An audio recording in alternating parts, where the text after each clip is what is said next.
Hello, my dear friends. I'm here to welcome you to the 8th edition of our Community Talk series on relationships. And in this number 8, I'm going to entitle it A Toxic Anti-Marriage Environment. Have you ever seen, or do you realize that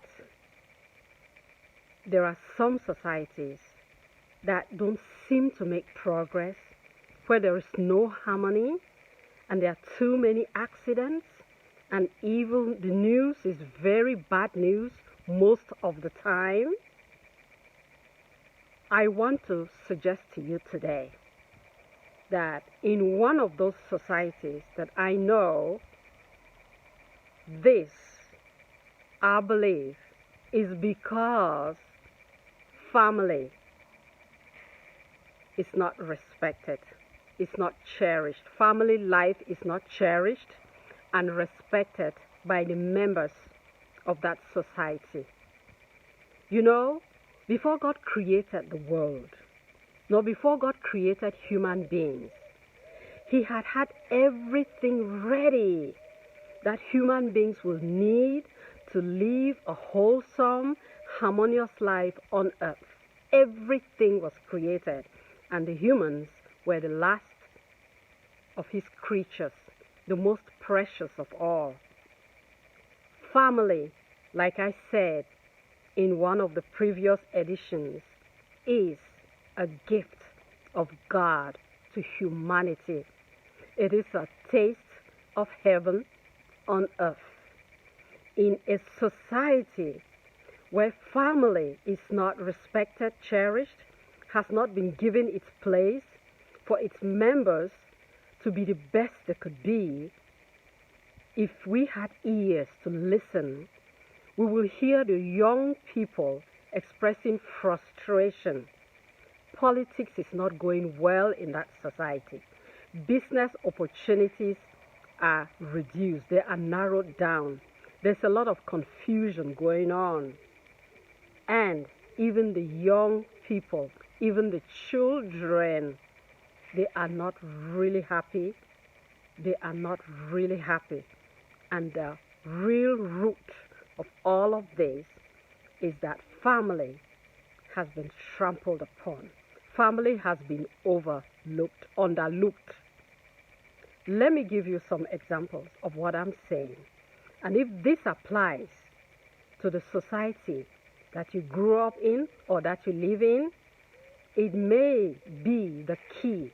If we can solve these problems, it may be the key to better politics, to cultures, because it's going to open up new doors, new avenues in cultures for people to live harmoniously in society.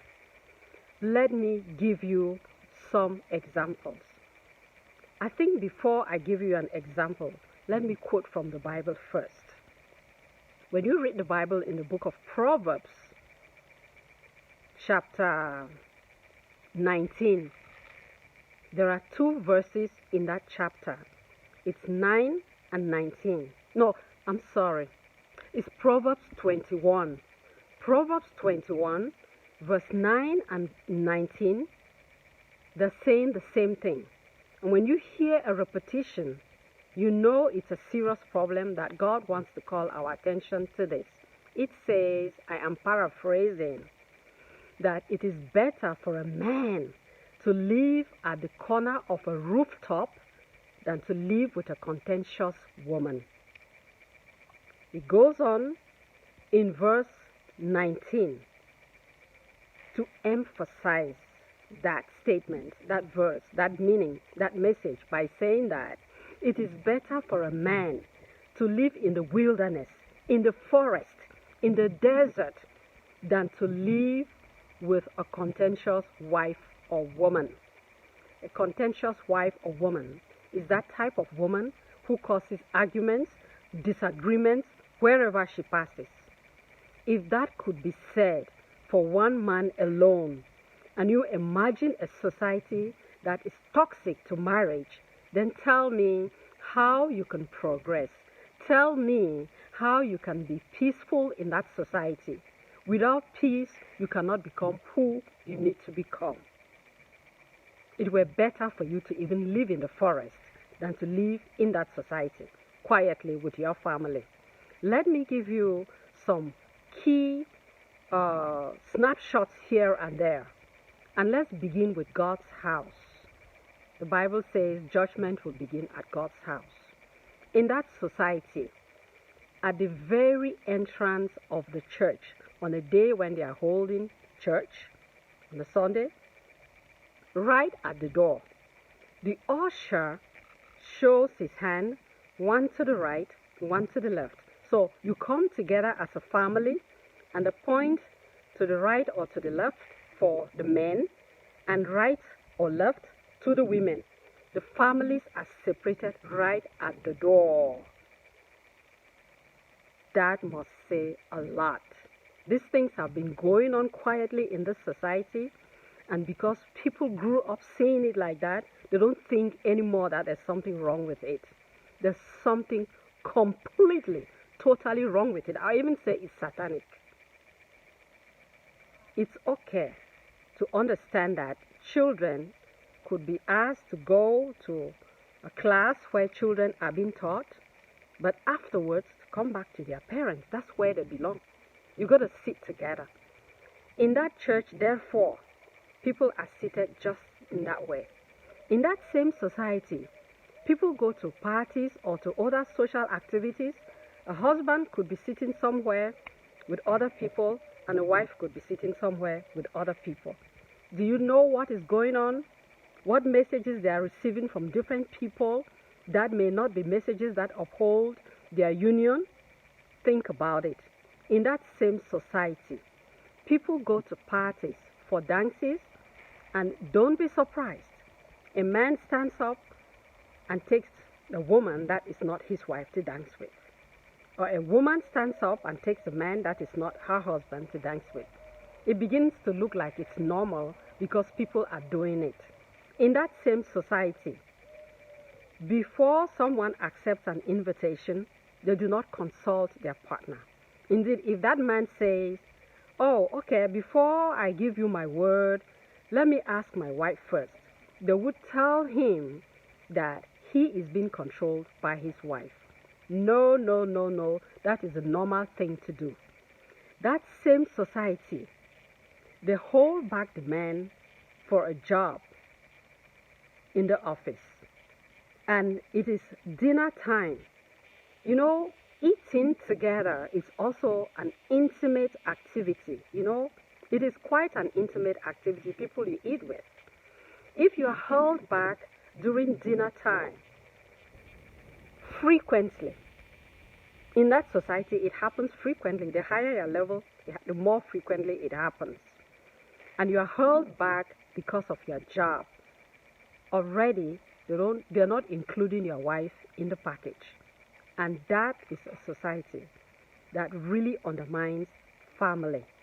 In that society, because the husband is absent a lot of the times, it is the wife, mother alone, that looks into the books of the children, that helps them with homework and all of that. In that society, when a woman gives birth, you know what happens? When the relatives come in, mother-in-law, maybe from both sides or one side, they take over the activities of the family. That man may not even get a chance of giving his own baby a bath, of knowing what a baby feels like, and all of that. There are so many things going on wrong in this society. In that society, a man does not have a right to hold his wife's hand in a public place. In that society, if he went as far as trying to kiss her, they've intimidated the men so much that they can't even show affection to their wives in public. And a woman who dares, don't be surprised. Other women and other girls who are sitting around, they are looking at her as if to say, you know, what does she think she is? You know, and you hear statements that the man doesn't even care about her and things like that. In that society, when you hear a woman crying in the neighborhood because she has a violent husband that is beating her, don't be surprised. People could be passing by, especially young guys. It's like, beat him, teach her a lesson, beat her up. People are bad, and things like that. Electrocute you. These are the kinds of things they say. That is a society. When you have a society like that, tell me, where is the future of family? Where is the future of family in a society like that?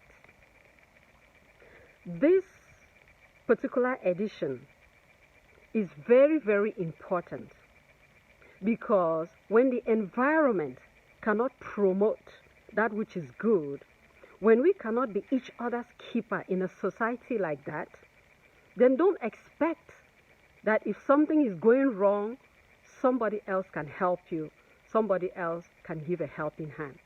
These are evil things that are going on. They may look ordinary because the people are already used to it, but please, this voice is coming out to you to say that we have to look around ourselves and see what is going on that is wrong in our society. You don't talk to somebody's husband anyhow. Don't try to make advances at them. You may try, but let it not be like it's the way that it has to be. Husbands, be careful. Wives, be careful. It is time for us. I don't want to call the name of the society I'm thinking about right now, in respect of all the people in this society who are really doing their best, trying to hold back the avalanche of all the criticisms, of all the attempts to destroy this family, all the distractions that are taking place. You find sometimes in this society, somebody pulls a wife's hand or a husband's hand to go and whisper something to them which they will not dare tell the other party. What are they talking about? Do they have a right to say those things? Marriage, again, I say it again, family was created by God. And in that marriage situation, let's decongest it. It is a union of two human beings and God. The only other party that has to be as intimate as the other two, if not more intimate, God is more intimate, is God Himself. When you have a problem, thrash it out, the two of you first. If it doesn't work, pray together. Speak to God together in prayer. If you see a third party, let it be someone who is a neutral party. Except you have parents who are very, very balanced, parents who want to continuously see you together, parents who believe that there's no perfect couple and that there will always be problems, but they can be solved. Like they say, obstacles are supposed to be hurdled. Family is a place where we learn to become someone in society. It's a place where we raise our children to know how to be good citizens tomorrow. But if the environment is the wrong environment, then there is not hope for that society. There is no hope for that society. So let's make our own contribution. Whether you are a grandma, a grandpa, a man, or a woman, may this message reach your heart, and may we all jointly do something to help family, so that instead of a toxic anti-family community, we can create communities that are harmonious. Next time when you see a husband without their wife, you have to ask, where is she? And vice versa. Thank you very much for listening. My name is Mary. I usually forget to introduce myself. My name is Mary. And if you are not yet subscribed to my YouTube channel, please could you subscribe and could you share these videos? And I like to get your comments so I can do better. And join me in this campaign. Let's make our societies healthy societies for everyone. Thank you very much for being there. And thank you for listening.